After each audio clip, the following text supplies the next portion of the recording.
وہ ایک انجینئر صاحب ہے، وہ یوں فرما رہے تھے. میں بہت حیران ہوتا ہوں ایسے بندوں پر جو آ کر کسی عالم دین کو کہے جی انجینئر صاحب یوں کہہ رہے تھے. اچھا جب ہم یہ بات کریں تو لوگ کہتے ہیں مولویوں کی میراث ہے علم. مجھ سے ایک شخص نے کہا کہ مولانا آپ لوگ بڑے غلط راستے پر ہیں. میں نے کہا کیوں؟ کہتے تم کہتے ہو مسجد نبوی میں امام اعظم ابو حنیفہ رحمہ اللہ کا نام لکھا ہے. ہمیں انجینئر صاحب نے بتایا وہاں پر 12 اماموں کے نام بھی لکھے ہیں. تو تم 12 اماموں کی بات ساتھ کیوں نہیں کرتے؟ ان کے مذہب کو کیوں نہیں مانتے؟ صرف امام ابو حنیفہ کی بات کرتے ہیں. لیکن وہ صرف انجینئر تھا، تیرے دماغ میں ڈال گیا کہ سنی 12 ائمہ کا قائل نہیں ہے. بندہ ان کی چینل پہ جا کے باتوں کو سنے، سب سے پہلے ایک کلپ وہ ضرور سنتا ہے. وہ کہتے ہیں دیوبندی مولوی اشرف علی تھانوی نے اپنے نام کا کلمہ پڑھوایا تھا اپنے مریدوں کو. اگر دیوبندی سچے ہیں تو اپنے پیر مولانا اشرف علی تھانوی کا رد کریں کہ اس نے اپنے نام کا کلمہ پڑھوایا لا الہ الا اللہ اشرف علی رسول اللہ استغفر اللہ. امام جعفر الصادق رحمہ اللہ کے لیے تعبیر و رویا کا مقدمہ اٹھائیں.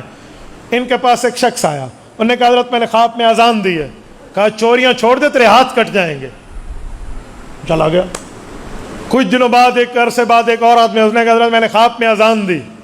کہا انشاءاللہ رب العزت تجھے حج پہ لے جائیں گے. وہ شاگرد جو پہلے خواب کی تعبیر کے وقت بیٹھے تھے وہ اتفاق سے آج بھی بیٹھے تھے.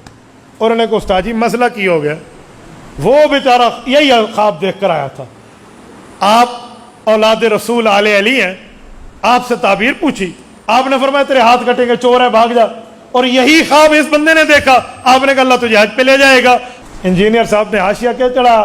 دیوبندیوں نے اپنے نام کا کلمہ پڑھوایا، دیوبندیوں کے بابے اپنے نام کے کلمے پڑھواتے ہیں، اور ہمارا نوجوان جو صرف یوٹیوبر ہے بس اسے کوئی نہیں پتہ دین کے، اس نے فضائل اعمال کے 2 صفحے بھی نہیں پڑھے ہوں گے، باقی حدیث تو دور رہی، اردو کی حدیث کی کتاب کا نام لے رہا ہوں. اگر بات یہ ہے ایک کوارا بندہ جا کر خواب دیکھے کہ مجھے اس انجینئر صاحب نے اپنی کسی عزیزہ کا رشتہ خواب میں دیا ہے، صبح اگر وہ دعویٰ کر دے تو آپ کیا کرو گے؟ پھر دے گا یہ سادے بندے خواب ہے. انجینئر صاحب اگر آپ نے علماء دیوبند پر ہاتھ صاف کیے ہیں کہ دیوبندی اپنے نام کا کلمہ پڑھواتے ہیں، کلمہ پوری زندگی میں ایک بار پڑھنا ہوتا ہے یا ہر وقت ہم پڑھتے ہیں؟ ہر وقت پڑھتے ہیں یا نہیں پڑھتے؟ ہر وقت پڑھتے ہیں. حضرت تھانوی نے زندگی میں یہ ایک تعبیر دی اور تو نے الزام ٹھونک دیا دیوبندی کلمہ پڑھواتے ہیں. اگر یہ کلمہ ہوتا تو صبح شام پڑھنے کی بات کی جاتی. اسی انجینئر کا ایک چیلا ایک دن مجھے گفتگو میں بات آ گئی، مولانا ایک بات کہوں؟ میں نے کہا بڑے شوق سے. حضرت معاویہ کے دور میں ممبروں پر حضرت علی کو گالیاں دی جاتی تھی. آپ حضرت معاویہ کو رضی اللہ، حضرت علی کو بھی رضی اللہ. میں نے کہا اچھا گالیاں دی جاتی تھی؟ کہتے جی ہاں. میں نے کہا یہ تجھے پتہ چلا ہے؟ حضرت علی المرتضیٰ کے بیٹے امام حسن کو پتہ نہیں چلا تھا جس نے صلح کی ہے؟ اسے نہیں پتا تھا.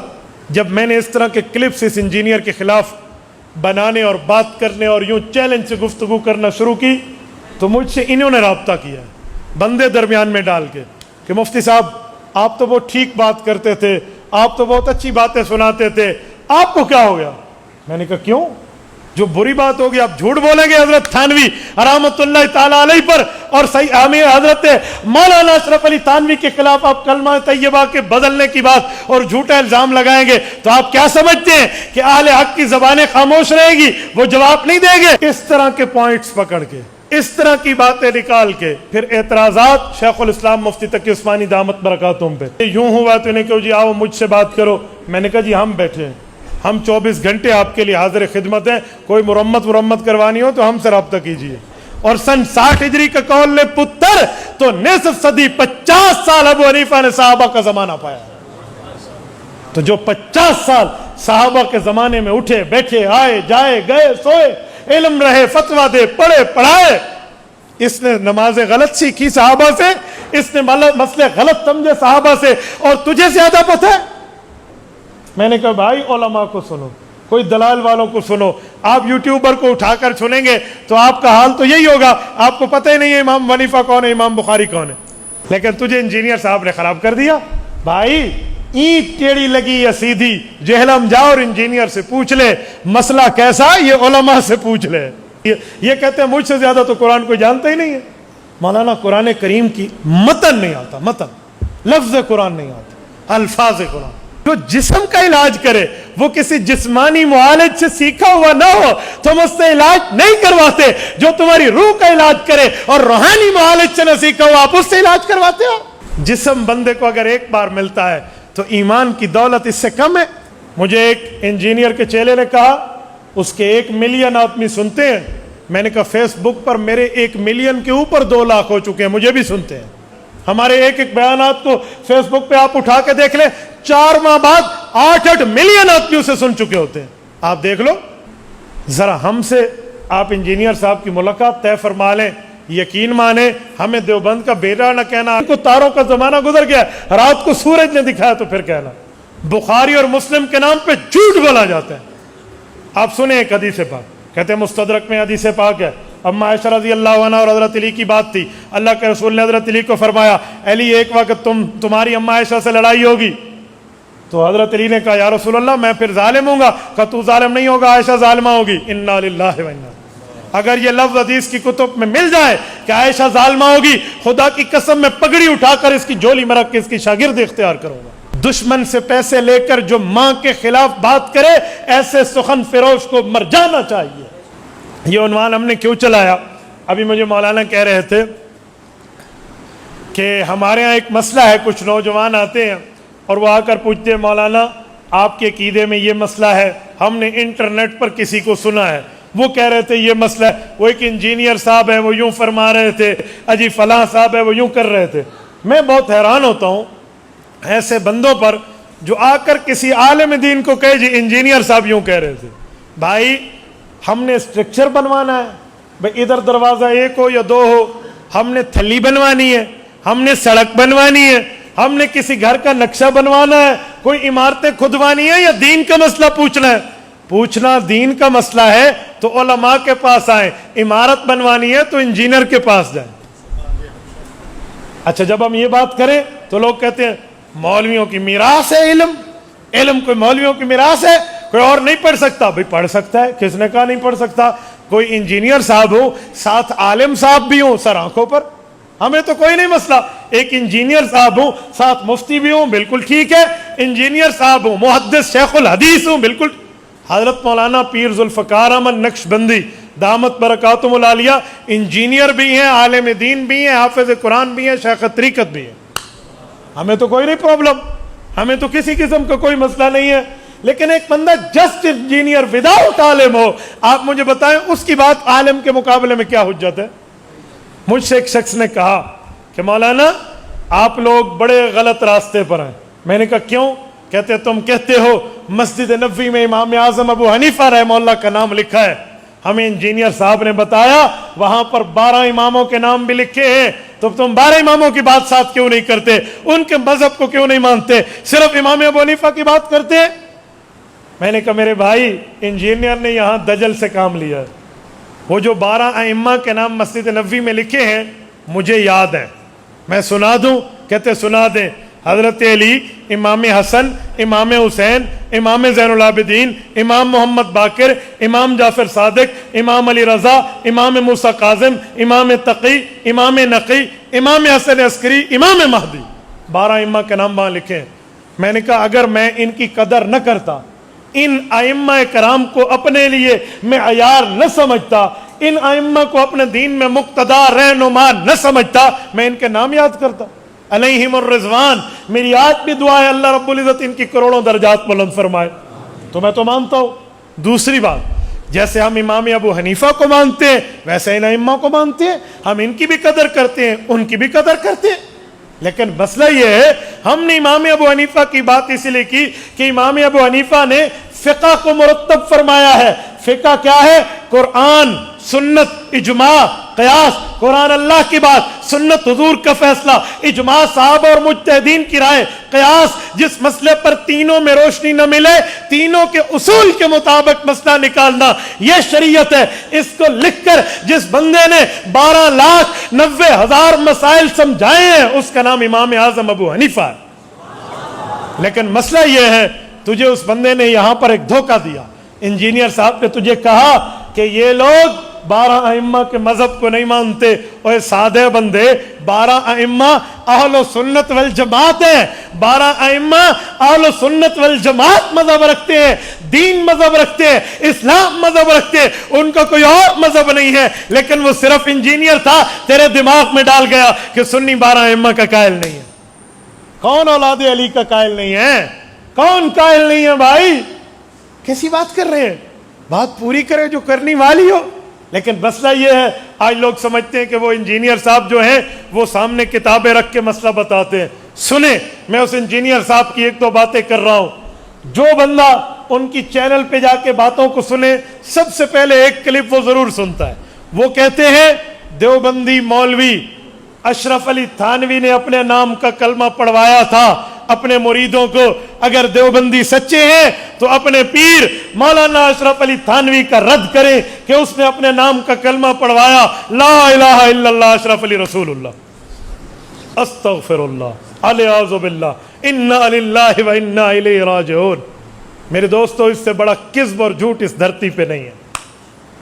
اصل پتہ مسئلہ کیا ہے, اس پر وہ ساتھ ایک کتاب بھی دکھاتے, رسالہ آل امداد.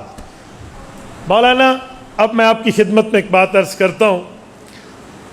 ہوا یہ تھا, حضرت تھانوی رحمۃ اللہ تعالی علیہ نے مریدوں کو کہہ رکھا تھا کہ جو لوگ میرے پاس آ سکتے ہیں مہینے میں چکر لگائیں, اپنے احوال بتائیں, گناہوں سے معافی کا طریقہ سیکھیں, گناہ چھوڑنے کا طریقہ سیکھیں. اگر نہ آ سکیں تو مجھے خط کے ذریعے اپنے احوال بتا دیں تاکہ میں ان کے خطوط کے ذریعے ان کی رہنمائی کر پاؤں. کچھ مریدین آ جاتے, کچھ خطوط لکھتے. حضرت خطوط کے جوابات لکھواتے, یہ گناہ یوں چھوڑو, اچھا یہ اچھا کام ہو گیا, یہ برا ہو گیا, یہ یوں چلتا. ایک مرید نے گناہ معاف ہوئے, اس کے گناہ کی توبہ ہوئی, توبہ کا طریقہ سیکھا, گناہ چھوڑنے کا طریقہ, نیکی پر مضبوط رہنے کا طریقہ, سب کچھ سیکھا اور سمجھا. جب اس بندے کو ایک اچھا ماحول ملا تو اس نے خواب دیکھا ایک دن. اب توجہ رکھنا, وہ خواب میں کہہ رہا ہے لا الہ الا اللہ اشرف علی رسول اللہ. خواب میں کہہ رہا ہے اور بار بار کہہ رہا ہے. تو بندہ اٹھ کے بیٹھ گیا. جب اٹھا تو وہ جان پہ کپ کپی ہے کہ یار کیا ہو گیا میرے ساتھ, میں کیا کلمہ پڑھ رہا ہوں, کیا بات ہو گئی ہے, مجھے تو لا الہ الا اللہ محمد رسول اللہ پڑھنا چاہیے, یہ میرے ساتھ عجیب معاملہ ہو گیا.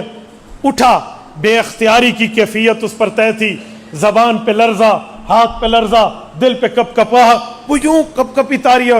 وہ پڑھتا کچھ اور ہے, زبان سے نکلتا کچھ اور ہے. جیسے لرزے والا ہوتا ہے نا, اس کے ہاتھ ہلتے رہتے, اس کے اختیار پہ نہیں ہوتا. اس کی زبان بے اختیار چل رہی ہے, کہتا کچھ اور ہے, نکلتا کچھ اور ہے. ایسا بندہ منہ سے طلاق بھی نکال لینا اس کیفیت پہ, علماء عدم وقوع کا فتویٰ دیتے ہیں. وہ زبان اس کے اختیار پہ بھی نہیں ہے, لرزہ طاری ہے, لیکن ہو سچا, جھوٹ نہ بولے اس پر.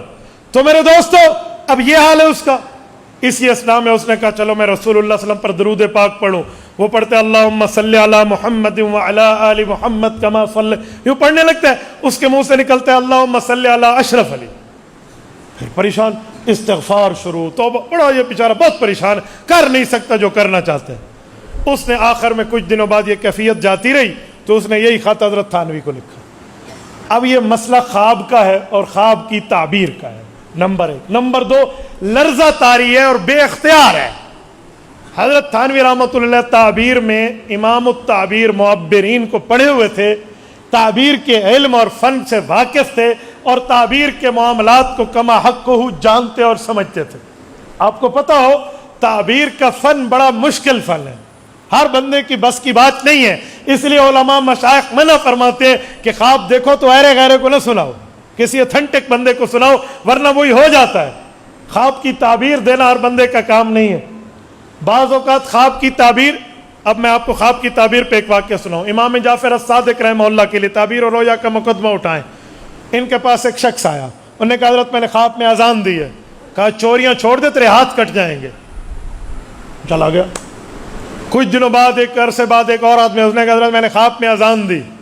کہا انشاءاللہ رب العزت تجھے حج پہ لے جائیں گے. وہ شاگرد جو پہلے خواب کی تعبیر کے وقت بیٹھے تھے وہ اتفاق سے آج بھی بیٹھے تھے, اور انہوں نے کہا استاد جی مسئلہ کی ہو گیا. وہ بیچارہ یہی خواب دیکھ کر آیا تھا. آپ اولاد رسول آل علی ہیں, آپ سے تعبیر پوچھی, آپ نے فرمایا تیرے ہاتھ کٹیں گے, چور ہے بھاگ جا. اور یہی خواب اس بندے نے دیکھا, آپ نے کہا اللہ تجھے حج پہ لے جائے گا. حضرت کوئی علمی کی نقطے کی کوئی بات ہے تو ہمیں بھی پڑھا دیں. ہمیں بھی سمجھا دیں. حضرت نے فرمایا بہت بڑی بات ہے. انہوں نے کہا کیا؟ کہا قرآن کریم میں اذان کا ذکر 2 موقعوں پر بڑا عجیب آیا. اذن مؤذن ایتھا العیر انکم لسارقون. ایک اذان کا لفظ چوروں کے لیے آیا ہے جو بددین لوگ تھے, دنیا دار تھے, دیندار نہیں تھے. اور ایک اذن فی الناس الحج, ایک اذان کا لفظ نیکوکاروں کے لیے حج کا آیا ہے. وہ جو پہلا آیا تھا اس کا ہیلیا ہولیا یاد ہے کیا تھا؟ انہوں نے کہا حضرت 100% شرابی کبابی آدمی تھا, جھوٹا تھا, بڑا دنیا دار تھا, دین سے اس کو کوئی سروکار نہیں تھا. فرمایا جی ہاں. تو کہا یہ بندہ؟ کہا یہ تو شب بیدار, تہجد گزار, نیکوکار, تابع دار, دین کا فرما بردار تھا. تو فرمایا سمجھ گئے نا, تو میں نے ان دونوں آیات کے مطابق تعبیر دی. بروں کے چوروں کے لیے ہاتھ کٹتے ہیں, نیک حج پہ جاتے ہیں. اب یہ خواب کی تعبیر. یہ انجینئر اس وقت پیدا نہیں ہوا تھا, یہ شاید یہ حوالہ اس کے صرف نظر نہیں تھا, ورنہ نعوذ باللہ یہ کہتا کہ امام جعفر صادق کی 2 زبانیں تھیں. نعوذ باللہ, ذو وجہین تھے. بندے نو ویکھ کے گل ہور کر دیندے سن. کہہ دیتا نا بھئی علوم کی بات ہے, ماہر کا مسئلہ ہے, وہ کیسے سمجھائے؟ وہ ہر ماہر آدمی. میں اس پر 2 خواب اور پیش کرتا ہوں, توجہ رکھنا ذرا. ایک خواب حضرت امام بخاری رحمہ اللہ کا, اور ایک خواب حضرت امام اعظم ابو حنیفہ رحمہ اللہ کا. حضرت امام صاحب رحمۃ اللہ علیہ نے خواب دیکھا کہ رسول اللہ کی قبر پہ گیا ہوں, اللہ کے رسول کی قبر مبارک کھلی ہوئی ہے, اس میں ہڈیاں ہیں. میں تو بہت پریشان, کیا ہو گیا؟ امت مسلمہ کا عقیدہ رسول اللہ صلی اللہ علیہ وسلم کی قبر مبارک میں حیات النبی کا ہے. آقا نامدار قبر مطہر میں جسم سلامت کے ساتھ زندہ تشریف فرما ہے. اندل قبر سلام پڑھو, حضور پاک سنتے ہیں, دور سے پڑھو, رب کے فرشتے لے جاتے ہیں. اور یہ میں کیا دیکھ رہا ہوں؟ بہت پریشان ہوئے. صبح اٹھے, اپنے شاگرد کو کہا بیٹا جاؤ فلاں بندے محبر وقت کے پاس, اسے کو ایک بندے نے یوں خواب دیکھا, اس کی تعبیر دے. وہ گیا, وہ غلام سا سادہ سا نوکر سا بندہ تھا. تو وہ جو تعبیر کے فن کے امام تھے, غالباً حضرت ابو ہریرہ کے داماد حضرت امام ابن سیرین رحمہ اللہ کا واقعہ ہے. تو انہوں نے کہا جی ایک بندے نے خواب دیکھا. تو انہوں نے فرمایا کم از کم تو نے تو نہیں دیکھا, وہ جو بندہ لے کر. اب بتائیں یہ غالب الغیب ہے, علم غیب اللہ کے ہاتھ میں. تو انہوں نے کہا کم از کم تو نے نہیں دیکھا. انہوں نے کہا جی حضرت میں نے نہیں دیکھا. کہا جس نے دیکھا اس کا نام بتا. اس نے کہا حضرت اس نے منع کیا ہے, اس نے منع. انہوں نے کہا ٹھیک ہے, نام نہیں بتایا, وہ تعبیر نہیں بتا دو. لے دے کے نام بتایا. تو انہوں نے کہا جی بالکل واقعی امام ابو حنیفہ یہ خواب دیکھ سکتا ہے. کہا وہ کیا؟ کہا ہڈیاں سے مراد حضور کی ہڈیاں تھوڑی ہیں, ہڈیوں سے مراد رسول اللہ کی سنتیں ہیں جو دنیا میں پھکری ہوئی ہوں گی. ابو حنیفہ سے اللہ جمع کا کام لے گا. یہ ہے تعبیر کا فن, یہ ہے تعبیر کی مہارت. اسی طرح حضرت امام بخاری رحمہ اللہ نے خواب دیکھا میں اللہ کے رسول پہ پنکھا جل رہا ہوں یوں. امام بخاری رحمۃ اللہ علیہ فرماتے ہیں میں تو بہت پریشان ہو گیا کہ پنکھا اس پہ جلتے ہیں جس پر تو مکھیاں بیٹھے. رسول اللہ کی ذات اقدس سے تو اس سے پاک چیز ہے, تو یہ کیا معاملہ؟ معبرین نے کیا تعبیر دی؟ فرمایا جو غلط باتیں حضور کی طرف منسوب ہوں گی اللہ آپ سے کام لے گا, آپ وہ حضور کی ذات سے دور کر دو گے. یہ ہے تعبیر کا فن. حضرت تھانوی علوم تعبیر کے فن سے واقف تھے, فنون تعبیر سے واقف تھے. حضرت تھانوی سمجھ رہے تھے یہ جو اس کے منہ سے بات نکل رہی ہے نا, یہ خود نہیں کلمہ پڑھ رہا, یہ بے اختیار پڑھ رہا ہے اور ہے بھی خواب. حضرت تھانوی رحمۃ اللہ علیہ نے اسے لکھا کہ تیرا شیخ جس سے تو اپنی اصلاح کروا رہا ہے, گناہ چھڑوا رہا ہے, جو تجھے نیکیوں کی ترغیب دے رہا ہے, یہ تجھے اشارہ دیا جا رہا ہے کہ وہ حضور کی سنت کا پیروکار ہے. بھائی یہ بات ہے. انجینئر صاحب نے حاشیہ کیا چڑھا, دیوبندیوں نے اپنے نام کا کلمہ پڑھوایا, دیوبندیوں کے بابے اپنے نام کے کلمے پڑھواتے ہیں, اور ہمارا نوجوان جو صرف یوٹیوبر ہے بس, اسے کوئی نہیں پتہ دین کے, اس نے فضائل اعمال کے 2 صفحے بھی نہیں پڑھے ہوں گے, باقی حدیث تو دور رہی, اردو کی حدیث کی کتاب کا نام لے رہا ہوں, 2 صفحے بھی نہیں پڑھے ہوں گے. یہ بیچارہ پریشان ہو کے کیا کہے گا؟ واقعی بات تو ٹھیک ہے. حضرت تھانوی کو چاہیے, اس کو کہتے ہو استغفار کر, اوے توبہ کر. کیوں کہتے توبہ کر؟ اس نے کوئی گناہ کیا ہے؟ خواب دیکھنا گناہ ہے؟ اگر خواب دیکھنا گناہ ہے تو پھر جسے احتلام ہوتا ہے اسے بھی کہا کر 100 رکعت تسبیح نفل کی پڑھ لو, وہ بھی کوئی چیز دیکھ کر احتلام ہوتا ہے نا. پھر جسے ہوتے اسے کو تسبیح چک تسبیح 2000 استغفر اللہ استغفر اللہ. دوسرے دن عوام مولویوں نے 10 سے ہی نہیں کہ سنو ہے کچھ. اے خدا کے بندے, خواب بے اختیار ہے, اگر بات یہ ہے ایک کبارہ بندہ جا کر خواب دیکھے کہ مجھے اس انجینئر صاحب نے اپنی کسی عزیزہ کا رشتہ خواب میں دیا ہے، صبح اگر وہ دعویٰ کر دے تو آپ کیا کرو گے؟ پھر دے گا یہ سادے بندے، خواب ہے. تو حضرت تھانوی سے کیوں کہتے بھی تو استغفار کر؟ خواب میں دیکھنا کوئی کفر ہے؟ اچھا کہتے نہیں، جاگتے وقت بھی وہ کہہ پڑھ رہا تھا. میں نے کہا آگے پڑھو. وہ کہہ رہا تھا بے اختیار ہے حضرت، میری زبان سے خود بخود نکل رہا ہے، میں نہیں چاہتا وہ نکلے، میں تو نہیں چاہتا وہ نکلے میرے منہ سے. بولیے بے اختیار نکل رہا ہے. اور جہاں بے اختیار نکلے، اختیار نہ ہو، وہ تو خود ٹھیک کرنا چاہتا ہے، تو اسے کیوں کہا جائے بھی تو ٹھیک کر؟ وہ تو خود ٹھیک پڑھنا چاہتا ہے. یا تو وہ کہتا میں یہی پڑھوں گا، پھر اسے کہتے ہو توبہ استغفار کر. وہ تو خود دیندار ہے، وہ تو کہتے حضرت میں ٹھیک پڑھنا چاہتا ہوں، ٹھیک نہیں نکلتا، تو اسے پھر کیوں کہو ٹھیک پڑھ؟ یہ تو وہی حال ہے، ایک بندہ نماز پڑھ رہا ہم کہیں نماز پڑھ، وہ تو پہلے پڑھ رہا ہے. بھائی وہ تو ٹھیک پہلے پڑھنا چاہ رہا ہے، تو الٹا ہم کہیں. اچھا اگلی بات، انجینئر صاحب اگر آپ نے علماء دیوبند پر ہاتھ صاف کیے ہیں کہ دیوبندی اپنے نام کا کلمہ پڑھواتے ہیں، تو ہری پور کے دوستو انصاف سے بتانا، اگر اس دھرتی پر انصاف کا خون نہیں ہوا تو آپ کی زبان بول کے مجھے بتائے کلمہ پوری زندگی میں ایک بار پڑھنا ہوتا ہے یا ہر وقت ہم پڑھتے ہیں؟ ہر وقت پڑھتے ہیں یا نہیں پڑھتے؟ ہر وقت پڑھتے ہیں. حضرت تھانوی نے زندگی میں یہ ایک تعبیر دی اور تو نے الزام ٹھونک دیا دیوبندی کلمہ پڑھواتے ہیں. اگر یہ کلمہ ہوتا تو صبح شام پڑھنے کی بات کی جاتی، صبح شام یہی پڑھا جاتا، صبح شام یہی کہا جاتا. لیکن بڑی ہی افسوس، بڑے ہی امانت کے خون کرنے کا کام اس انجینئر نے کر دیا اور علماء کے عوام کے دماغ میں علماء دشمنی ڈال دی. اچھا اگلی بات، صحابہ کرام کے بارے میں، اہل بیت کے بارے میں کیا ڈالیں گے؟ اسی انجینئر کا ایک چیلا ایک دن مجھے گفتگو میں بات آ گئی، میرے پاس آ گئے. میں نے کہا جی آ جائیں. آ گئے وہ، مولانا ایک بات کہوں؟ میں نے کہا بڑے شوق سے. حضرت معاویہ کے دور میں ممبروں پر حضرت علی کو گالیاں دی جاتی تھی. آپ حضرت معاویہ کو رضی اللہ، حضرت علی کو بھی رضی اللہ، سچ بتاؤ. ٹھیک ہے. میں نے کہا ذرا کوئی گالی تو بتا دو، کون سی ممبروں پر ہوتی تھی؟ نہیں پہلے اس سے میں نے ایک بات اور کہی. میں نے کہا اچھا گالیاں دی جاتی تھی؟ کہتے جی ہاں. میں نے کہا یہ تجھے پتہ چلا ہے؟ حضرت علی المرتضیٰ کے بیٹے امام حسن کو پتہ نہیں چلا تھا جس نے صلح کی ہے؟ اسے نہیں پتا تھا، وہ تو صلح کر رہا ہے. تو حضرت علی کا زیادہ رشتہ دار لگتا ہے حضرت حسن سے، امام حسن کو نہیں پتا.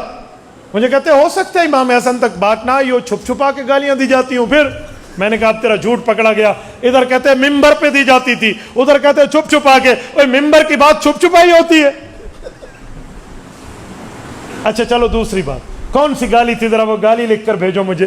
گالی تو لکھ کر بتا دو، کون سی گالی تھی؟ کون سی گالی تھی؟ اس نے سر پاؤں کا زور لگایا، ایک گالی ثابت نہ کر سکا. مجھے کہتے ہیں مولانا مجھے موقع دیں، ایک ہفتے بعد میں استاد جی سے پوچھ کے آ جائے. انہوں نے کوئی رابطہ کیا تو آ گئے. ہاں جی بتائیں. مسلم شریف کی حدیث میں. میں نے کہا واہ، سر آنکھوں پہ لکھا. کہاں ہے مسلم میں؟ ہم نے کوئی مسلم چھٹیاں نہیں کی، میری 1 گھنٹے کی چھٹی نہیں ہے سیاستہ میں، تو مسلم کی بات کرتا ہے. حضرت مولانا اگر کوئی چھٹی گھنٹے کی ہو جاتی نا، میں استاد جی سے گھر جا کر پڑھ لیتا تھا کہ تاکہ سند متصل رہے، اس کا انفصال نہ ہے. میں نے کہا جی ہمیں دکھا، میں تیرا ہاتھ چوموں گا، دکھا مسلم، بسم اللہ. کہاں؟ وہ لے دے کے ایک روایت لایا کہ حضرت سعد بن ابی وقاص حضرت معاویہ کے پاس گئے تو حضرت معاویہ نے حضرت سعد بن ابی وقاص کو کہا کہ آپ حضرت علی کے موقف کی تائید کرتے ہو، ہماری تائید نہیں کرتے. خون عثمان پہ آپ کو ہماری تائید کرنی چاہیے تھی، آپ کو حضرت علی المرتضیٰ کی حکمت عملی کے خلاف بات کرنی چاہیے تھی، آپ نے ان کے خلاف کیوں نہیں کہا؟ میں نے کہا بس. کہتا جی بس، یہ گالی ہے؟ اسے گالی کہتے ہیں؟ اے شرم کر، چھوڑی پانی پا کے ڈب مار، اسے گالی کہتے ہیں؟ کہتے پھر حضرت علی کے خلاف موقف کی بات کیوں کرتے تھے؟ میں نے کہا بھائی خون عثمان پہ لڑائی ہوئی تھی، تلواریں چلی تھی، جنگ ہوئی تھی، وہاں جب لڑائی پڑے تو ایک بندہ اپنے دوسرے دوست کو نہیں کہہ سکتا یار میرا ساتھ دے یا اس کا ساتھ دے. جب تک معاملہ چلتا رہا تو اپنی اپنی حکمت عملی رہی. جب حضرت حسن نے صلح کر لی تو دونوں کی حکمت عملی ایک ہو گئی. لڑائی کے دور کی بات کو، اس موقف کو تو بات کر. اچھا وہ دونوں اگر اس مسئلے پر ایک دوسرے سے بات بھی کر رہے ہیں، اگر یہ جرم ہے تو کل کوئی بے ایمان یہ کہہ دے کہ وقت کے دو نبی نعوذ باللہ ایک دوسرے کو گالیاں دیتے تھے, مار کٹائی کرتے تھے ایک دوسرے کی, کیا کرو گے؟ اور وہ آیت پڑھ کے دکھا دے, یا ابن ام لا تأخذ بلحیتی ولا براسی. حضرت موسیٰ علیہ السلام سیدنا ہارون علیہ السلام کے پاس گئے, اتنے جذبات میں آئے کہ سر کے بالوں سے بھی پکڑا, نوچا, اور داڑھی کے بالوں سے پکڑ کر انہیں تنبیہ کی. تو حضرت ہارون کو یہ عرض کرنا پڑی کہ اے میرے ماں جائے بھائی, جس ماں کا دودھ تو نے پیا اس اماں کا دودھ میں نے پیا, ہم ایک ماں کی اولاد ہیں. یا ابن امہ لا تأخذ بلحیتی ولا براسی, میرا موقف تو سن لو, میری بات تو سن لو. میں نے بنی اسرائیل میں 2 ٹکڑے نہیں کیے, میں اس وجہ سے خاموش تھا کہ کہیں فرقہ واریت عام نہ ہو جائے. حضرت موسیٰ رک گئے. اگر اس طرح کی بات میں کوئی بات آئے, شکر ہے کہ اس وقت کوئی وہاں انجینئر نہیں تھا جو حضرت موسیٰ علیہ السلام کی قوم کو کہتا نعوذ باللہ, تم اس نبی کا کلمہ پڑھ رہے ہو جس نے اپنے بھائی کے ساتھ نعوذ باللہ یوں کیے. اے خدا کے بندے, کوئی عقل کو ہاتھ مارو. سیدنا معاویہ اور حضرت علی المرتضیٰ رضی اللہ عنہ پہ اتنی تمہاری باتیں. اچھا میں ایک بات تمہیں کہہ رہا ہوں, سنیے. کبھی کبھی ایک عجیب باتیں دنیا میں شروع ہو جاتی ہیں. وہ کیا ہے کہ حضرت معاویہ رضی اللہ تعالیٰ عنہ جو ہے حضرت علی المرتضیٰ کے مقابلے میں اتنے سخت ہو گئے تھے کہ حضرت علی المرتضیٰ کے خلاف باقاعدہ جو بندہ بات کرتا اسے کھانا کھلاتے, جو بات نہ کرتا اسے کھانا نہ کھلاتے, اس کی روٹی بند کر دیتے. کذابو, جھوٹ نہ بولو اس مسئلے پر. صحابہ کرام کے خلاف ابن عساکر اٹھائیں, امام ابن عساکر رحمہ اللہ تاریخ مدینہ دمشق میں لکھتے ہیں کہ جس وقت جنگ جاری تھی, ان کی تیاریاں ہو رہی تھی, ملک روم کے بادشاہ نے حضرت علی المرتضیٰ رضی اللہ عنہ کو دھمکی آمیز خط لکھا اور وہاں کہا اے علی میری بیعت کر ورنہ میں یہ وہ کر دوں گا. حضرت معاویہ تک یہ بات پہنچی تو سیدنا معاویہ بن ابی سفیان نے روم کی سلطنت کے بادشاہ کو خط لکھا حضرت علی المرتضیٰ کے جواب سے پہلے, اور خط کے الفاظ امام ابن عساکر نے تاریخ مدینہ دمشق میں لکھے ہیں, یا لعین الروم لئن لم تنتہی وترجع الى بلادک لاستلحن انا وابن عمی ولأضیقن علیک الارض بما رحبت. اور رومی لعین, تیری جرت, تیری ہمت, سکت, طاقت و قوت, تو علی المرتضیٰ کو دھمکی دے گا ہماری اندرونی چند باتوں کی چپکلش کی وجہ سے. اگر تو نے اپنی فوجیں علی المرتضیٰ کی سرحدوں سے واپس نہ کی اور تو اپنے ملک کو واپس نہ پلٹا, میں اور میرے چچے کا بیٹا علی المرتضیٰ صلح کر کے ایک ہو جائیں گے اور تجھے وہاں ڈالیں گے جہاں تک تیرے اوپر زمین تنگ ہو جائے گی. یہ جملہ کہاں جائے گا, یہ خطوط کہاں جائیں گے, یہ محبت کی باتیں کہاں جائیں گی؟ یہ تو بتاتے ہوئے انجینئروں کی زبانیں گونگ ہو جا رہی ہیں. یہ آپ کو نہیں بتایا جا رہا. جب میں نے اس طرح کے کلپس اس انجینئر کے خلاف بنانے اور بات کرنے اور یوں چیلنج سے گفتگو کرنا شروع کی تو مجھ سے انہوں نے رابطہ کیا, بندے درمیان میں ڈال کے, کہ مفتی صاحب آپ تو بہت ٹھیک بات کرتے تھے, آپ تو بہت اچھی باتیں سناتے تھے, آپ کو کیا ہو گیا؟ میں نے کہا کیوں؟ جو بری بات ہوگی آپ جھوٹ بولیں گے حضرت تھانوی رحمۃ اللہ تعالیٰ علیہ پر, اور حضرت مولانا اشرف علی تھانوی کے خلاف آپ کلمہ طیبہ کے بدلنے کی بات اور جھوٹا الزام لگائیں گے تو آپ کیا سمجھتے ہیں کہ اہل حق کی زبانیں خاموش رہیں گی؟ وہ جواب نہیں دیں گے, وہ بتائیں گے نہیں, وہ سمجھائیں گے نہیں. تو میرے دوستو, میری بات کا مطلب یہ ہے, اس طرح فتنے بازی آ رہی ہے اور دین سے دور کیا جا رہا ہے. اور جو لڑکا صرف یوٹیوب تک بیٹھا ہے, جو لڑکا صرف انٹرنیٹ تک بیٹھا ہے, وہ گھر میں بیٹھ کے سمجھتا ہے جی بڑی بات ہو رہی ہے, بڑی بات ہو رہی ہے, اجی فلاں ہو رہا ہے, فلاں ہو رہا ہے. اور میں ایک بات مزید آپ کو سمجھاتا ہوں, اس طرح کے پوائنٹس پکڑ کے, اس طرح کی باتیں نکال کے پھر اعتراضات شیخ الاسلام مفتی تقی عثمانی دامت برکاتہم پہ, کیا کہ مفتی تقی عثمانی نے یہ بات کی تھی, فلاں جگہ بات کی ہے, اگر یہ یوں ہوا تو انہیں کہو جی آؤ مجھ سے بات کرو. میں نے کہا جی ہم بیٹھے ہیں, ہم 24 گھنٹے آپ کے لیے حاضر خدمت ہیں, کوئی مرمت کروانی ہو تو ہم سے رابطہ کیجئے, تھوڑا ہم سے رابطہ کیجئے. کچھ ہم سے کہا ہوتا, کچھ ہم سے سنا ہوتا, غیروں سے کہا تم نے, غیروں سے سنا تم نے, ہم نے ہمارے لیے تو کوئی. اچھا پتہ ہے میں نے چیلنج کسے کرنا ہے کسے نہیں کرنا. جس کا فن ہے اس سے بات نہیں کریں گے, جس کا فن نہیں ہے کسی اور نو گال کرنی. مسئلہ حضرت مولانا عبد الوحید صاحب اور میرا ہو, ایک بندہ مجھ سے نہ کہے کسی تیسرے سے جا کر کہے تو اس کا معنی ہے نہ مولانا سے مخلص ہے نہ مجھ سے. بھئی ہمارا مسئلہ ہے، وہ مخلص ہے اور ہمارا معاملہ ٹھیک کرانا چاہتا ہے تو ہم سے بات کرے نا، تاکہ ہم بیٹھ کر ایک معاملے کو ٹھیک کر لیں۔ یہ اس طرح کے کئی معاملے ہیں میرے دوستو، وہ آپ انٹرنیٹ پہ بیٹھ کے سنیں گے، وہ آپ کے معاملات ٹھیک ہوں گے یا خراب ہوں گے آپ خود سمجھ جائیں۔ اور میں ایک بات مزید کر رہا ہوں آپ کو سمجھانے کے لیے، احادیث نبویہ پر اعتراض، اور پھر کیا امام اعظم ابو حنیفہ سے امام بخاری کا تقابل کریں گے، اور عوام یہ سمجھے گی کہ امام بخاری رحمہ اللہ نے حدیث بتائی ہے اور امام حنیفہ نے مسئلہ بتایا ہے، لہٰذا امام بخاری کی بات ٹھیک ہے، امام حنیفہ کی نعوذ باللہ غلط ہے۔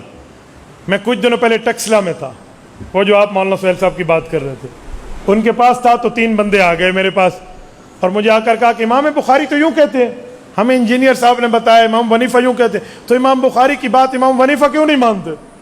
مجھے ہنسی آ گئی۔ آپ ہنستے ہیں؟ میں نے کہا بھائی آپ کو پتہ ہے امام بخاری اور امام ابو حنیفہ میں بڑا کون ہے؟ امام بخاری بڑا ہے جو حدیث بتاتا ہے۔ میں نے کہا یہ تو تمہارا تاریخ کا علم ہے، امام ابو حنیفہ کی وفات کے 45 سال بعد امام بخاری پیدا ہوئے ہیں۔ 150 ہجری میں امام صاحب نے وفات پائی ہے اور 194 یا 95 ہجری میں امام بخاری کی پیدائش ہے، نصف صدی بعد امام بخاری پیدا ہوئے ہیں۔ مجھے دیکھ کہتے ہیں اچھا امام حنیفہ اتنے بڑے ہیں؟ اللہ، میں نے کہا تو یوٹیوب کا چینل لگایا کر اور اس کا پیکج کر کے دیکھا کر، تجھے اور کوئی نہیں پتا، بس تو یہی کام کرتا رہا۔ خدا کے بندے، شادی مخلوق ہو۔ میں نے کہا امام بخاری نے کس صحابی سے ملاقات کی ہے؟ کہتے نہیں حضور پاک کے 200 سال بعد جو آئے ہیں، تو صحابہ تو حضور کے 100 سال بعد تک دنیا میں رہے۔ میں نے کہا امام ابو حنیفہ کی پیدائش کے 3 قول ہیں، سن 80 ہجری، سن 70 ہجری، سن 60 ہجری۔ 80 ہجری جمہور کا قول ہے، 70 ہجری امام سمعانی کا قول ہے، پوتے 60 ہجری کا قول کرتے ہیں۔ تو اگر امام حنیفہ سن 80 ہجری میں پیدا ہوئے نا تو 30 سال صحابہ کا زمانہ پایا، 90، 100، 110 سے صحابہ کا زمانہ ختم ہے۔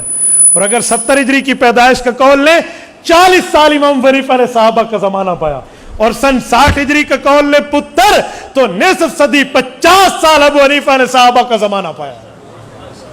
تو جو 50 سال صحابہ کے زمانے میں اٹھے بیٹھے، آئے جائے، گئے سوئے، علم رہے، فتویٰ دے، پڑھے پڑھائے، اس نے نمازیں غلط سیکھی صحابہ سے، اس نے مسئلے غلط سمجھے صحابہ سے، اور تجھے زیادہ پتہ ہے؟ ان میں سے ایک لڑکے کی یوں ٹیک جا کے لگی، مجھے کہتے ہیں مولانا ماشاءاللہ، اچھا امام ابو حنیفہ نے صحابہ کو دیکھا اور امام صاحب نے صحابہ سے ملاقاتیں کی ہے؟ یقین مانے جیسے محبت سے چہرہ کھل اٹھتا ہے۔ میں نے کہا بھائی علماء کو سنو، کوئی دلال والوں کو سنو، آپ یوٹیوبر کو اٹھا کر سنیں گے تو آپ کا حال تو یہی ہوگا، آپ کو پتہ ہی نہیں ہے امام حنیفہ کون ہے، امام بخاری کون ہے۔ اچھا کہتے ہیں اچھا امام بخاری نے جو امام حنیفہ کے خلاف باتیں کی ہیں وہ کیوں کی ہیں؟ میں نے کہا یہ بھی آپ کے سامنے انہیں جھوٹ بولا ہے، امام بخاری نے کوئی بات امام حنیفہ کے خلاف نہیں کی۔ کہتے ہیں مولانا امام بخاری نے پوری بخاری میں امام حنیفہ کا نام ہی نہیں لیا۔ میں نے کہا یہ بات ٹھیک ہے کہ نام نہیں ہے، لیکن اس کا یہ مطلب ہے کہ امام بخاری امام حنیفہ کے خلاف ہے؟ کہتے ہیں نام نے جو نہیں لیا۔ میں نے کہا امام بخاری امام کسے مانتے ہیں؟ کہتے ہیں امام شافعی کو۔ تو میں نے کہا اپنے امام شافعی کا نام بخاری میں لیا ہے؟ کہتے ہیں مجھے نہیں پتا۔ میں نے کہا میں بتاتا ہوں، نہیں لیا، پوری بخاری میں امام شافعی کا نام بھی نہیں ہے۔ پھر امام بخاری کا اپنے امام سے بھی پھڈا تھا، چپ۔ تو میں نے کہا امام ابو حنیفہ اور امام شافعی بڑے دور کی بات ہے، امام بخاری رحمۃ اللہ تعالی علیہ نے ان راویوں کی بات کی ہے جو اپنے زمانے کے۔ اچھا، میں نے کہا اب دماغ ٹھیک ہوا۔ اور مزے کی بات سناؤ، امام مسلم تو امام بخاری کے، امام شافعی رحمۃ اللہ علیہ کے متفق علیہ مقلد ہے۔ امام مسلم ابن الحجاج القشیری رحمۃ اللہ علیہ المتوفی 241 ہجری، انہوں نے پوری صحیح مسلم میں امام شافعی کا نام نہیں لیا، صحیح ہے ان میں۔ پھر کیا کرو گے؟ تو بیٹا نام نہ لینے کا یہ مقصد ہے۔ اچھا میں نے کہا اگلی بات کروں، امام بخاری نے بخاری شروع کی ہے امام ابو حنیفہ کے شاگرد سے۔ امام بخاری نے صحیح بخاری شروع کی اور پہلا راوی ہے وَبِهِ قَالَ حَدَّثَنَا الْحُمَيْدِي، اس حمیدی کا نام حاشیے میں موجود ہے، ہوا عبداللہ ابن زبیر المکی، عبداللہ ابن زبیر المکی، لقب حمیدی۔ حمیدی شاگرد ہیں امام عبد الرزاق ابن الحمام الصنعائی کے، اور وہ شاگرد ہیں قاضی ابو یوسف کے، اور قاضی ابو یوسف شاگرد ہیں امام اعظم ابو حنیفہ کے۔ تو بیٹھا ہوا اپنے نام کی باتیں کر رہا ہے۔ اور امام بخاری نے بخاری ختم کی ہے، امام حنیفہ کے علاقے سے پیار دیکھیں، الکواکب الدراری اٹھائیں، کوکب الدری نہیں، کواکب الدراری، 25 جلدوں میں امام کرمانی کا حاشیہ ہے، الکواکب الدراری کی آخری جلد اٹھائیں، کلہم اربعۃ کوفیون، امام کرمانی فرماتے ہیں، امام بخاری جو آخری روایت لائے ہیں، وبہ قال حدثنا احمد بن اشکاب قال حدثنا محمد بن فضیل عن عمارة بن القعقاع عن ابی زرعۃ عن ابی ہریرہ رضی اللہ عنہ وعنہم، کا صحابی چھوڑ کے پیچھے چاروں راوی امام ابو حنیفہ کے شہر کوفہ کے رہنے والے تھے۔ امام بخاری نے ختم جو بخاری کی ہے وہ بھی احناف کے شہر پہ ختم کی ہے۔ ابو حنیفہ سے امام بخاری کا پیار ابتدا میں بھی ہے، انتہا میں بھی ہے، وہ تو ایک ہے، تیرا کیا مسئلہ ہے؟ لیکن تجھے انجینئر صاحب نے خراب کر دیا۔ بھائی اینٹ ٹیڑھی لگی یا سیدھی، جہلم جا اور انجینئر سے پوچھ لے مسئلہ کیسا، یہ علماء سے پوچھ لے۔ حدیث کیسی، یہ علماء سے پوچھ لے۔ آیت و تفسیر کیسی، یہ علماء سے پوچھ لے۔ افسوس تجھے جسم کی ٹھیک کرنے کے لیے صحیح ڈاکٹر تو مل گیا، جسم کو صحیح خوراک دینے کے لیے سبزی منڈی میں اچھی دکان تو مل گئی، تجھے جنرل سٹور تو بڑا اچھا مل گیا، وہاں تو جا کر بڑے بڑے دکانوں سے اپنے لیے خریداری کر کے لایا۔ افسوس کہ اپنی حفاظت کے لیے کسی اتھینٹک عالم سے بھی رابطہ کر لیتا، وہ رابطہ ہمارا نہیں ہے، وہ ادھر ادھر کی باتیں۔ اور انجینئر صاحب کا اپنا حال یہ ہے کہ وہ دیکھ کر بھی قرآن کریم ٹھیک نہیں پڑھ سکتے۔ ویڈیو کلپ انٹرنیٹ پر موجود ہے، آپ نے سنی ہے جی؟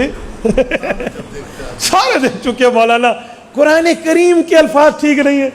اچھا میں نے ایک بندے سے کہا قرآن اس کے ٹھیک نہیں، کہتے حافظ بھی غلطی کر جاتا ہے۔ میں نے کہا بھائی حافظ کی غلطی میں اور اللہ حافظ کی غلطی میں بڑا فرق ہے۔ حافظ اور اللہ حافظ کی غلطی کا فرق ہے۔ او بھائی حافظ غلطی کر کے دوبارہ پڑھ لیتا ہے یا پچھلا بتا دیتا ہے، یہ جو اللہ حافظ ہے نا علم سے، اس بیچارے کی غلطی تو ایسی ہے اور کہتے ہیں میں عرب سے اچھا قرآن جانتا ہوں۔ حافظ تو نہیں کہتا مجھ سے غلطی ہے، وہ کہتے ہیں غلطی بھی ہو سکتی ہے، یہ کہتے ہیں مجھ سے زیادہ تو قرآن کوئی جانتا ہی نہیں ہے۔ مولانا قرآن کریم کی متن نہیں آتا، متن لفظ قرآن نہیں آتا، الفاظ قرآن، اور بیٹھے سکھانے۔ اچھا چلو، علم مولویوں کی میراث نہیں ہے بھائی، افتاء مفتیوں کی میراث نہیں ہے، حدیث محدث کی میراث نہیں ہے، تفسیر مفسر کی میراث نہیں ہے، یہ اللہ کی طرف سے ہے، ہر کوئی پڑھ سکتا ہے۔ لیکن مجھے یہ تو بتاؤ آپ کے اس انجینئر صاحب نے کسی عالم دین سے پڑھا ہے؟ کسی عالم دین سے اولا، ثانیہ، ثالثہ، رابعہ، خامسہ، سادسہ، سابعہ، ثامنہ، تخصص فی الفقہ، تخصص فی الافتاء، تخصص فی الحدیث، تخصص فی التفسیر، تخصص فی یہ جو پورے کے پورے تخصصات ہیں، کس سے کیا؟ کہتے جی مولویوں سے کیوں پڑھے، مولویوں سے کیوں پڑھے؟ میں نے کہا اچھا یہ بتاؤ انجینئرنگ سیکھنے کے لیے کسی انجینئر کے پاس گیا تھا؟ خاموش ہے بھائی۔ انجینئرنگ سیکھنے کے لیے آپ کو انجینئرنگ کالج میں داخلہ لینا پڑتا ہے، میڈیکل سیکھنے کے لیے بیالوجی میں ٹاپ کر کے میڈیکل کوالیفائیڈ سے آپ کو پڑھنا پڑتا ہے، پھر آپ ڈاکٹر بنتے ہیں۔ ایسے پی ایچ ڈی نہیں ہوتی، ایسے ایم فل نہیں ہوتی، ایسے اسپیشلائزیشن نہیں ہو جاتی۔ تو علم دین پڑھنے کے لیے علماء کے پاس آنے میں کون سا سانپ سونگ گیا ہے؟ یہاں علماء کے پاس آپ کیوں نہیں آتے؟ ادھر علماء کرام کے پاس آنے کا مسئلہ آپ کا کیا ہے؟ میں حیران ہو جاتا ہوں، یہاں پڑھنے نہیں آئیں گے۔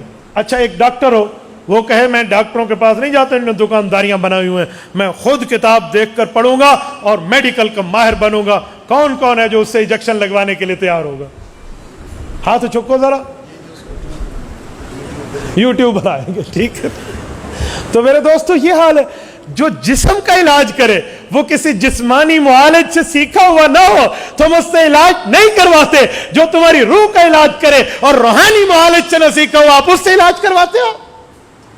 تھوڑا تو گزارا کرو، تھوڑا تو گزارا کرو بھائی۔ جسم بندے کو اگر ایک بار ملتا ہے تو ایمان کی دولت اس سے کم ہے؟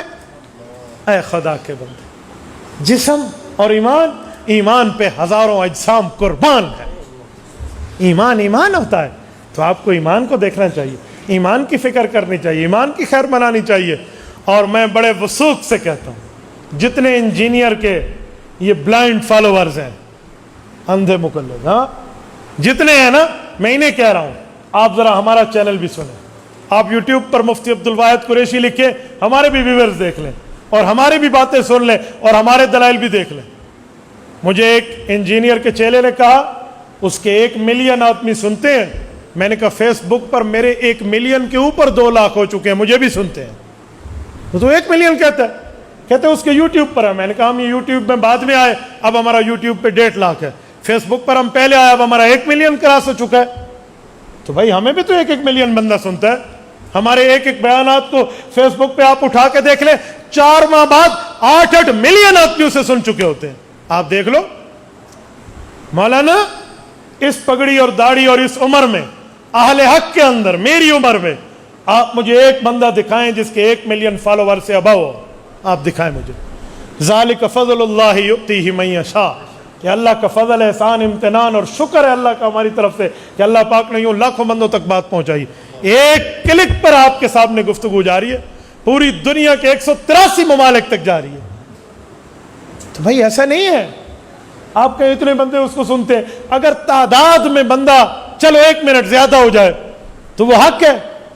تو اس وقت کی مردم شماری کے مطابق کرسچینٹی زیادہ ہے اسلام سے.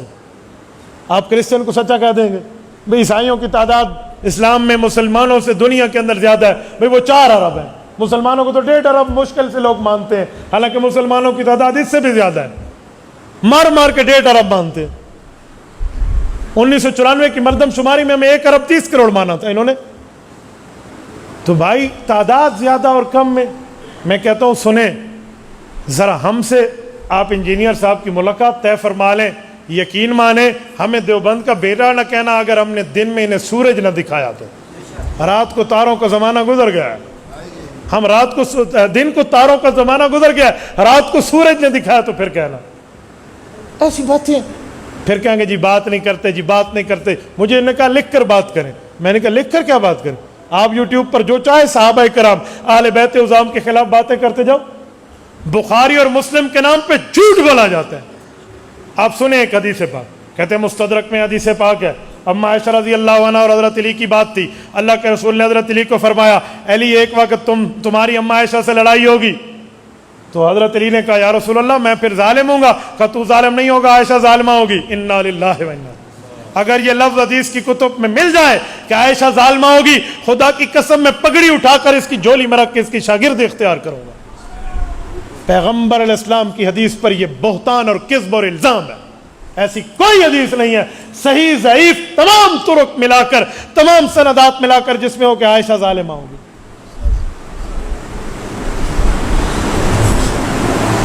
اپنی ماں کے خلاف, اسلامی اماں جان کے خلاف, قرآنی اماں جان کے خلاف بات کرے. دشمن سے پیسے لے کر جو ماں کے خلاف بات کرے ایسے سخن فروش کو مر جانا چاہیے. پتہ نہیں کیا جملے کسی کی لالچ میں آ کر آپ کیا سے کیا کہہ دیں, اور کبھی ہمارے علماء کا نام لے کر اور جو فلاں اور بھائی یہ غلط ہے. بات طے کرنی ہے تو کر لیں کھلا کھلا, ورنہ آواز سگا کم نہ کنا درز کے گدارا. یہ کوئی نہیں مسئلہ, نہ اس سے کوئی معاملہ ادھر اوپر نیچے. اور میں بہت حیران ہوتا ہوں کہ ان کے بیانات کو ربوے ٹی وی والے چلاتے. کیوں چلاتے ہیں؟ کوئی وجہ تو ہے بھائی, ان کی باتوں کو وہ کیوں چلا رہے ہیں؟ تو تھوڑا معاملہ دیکھیں.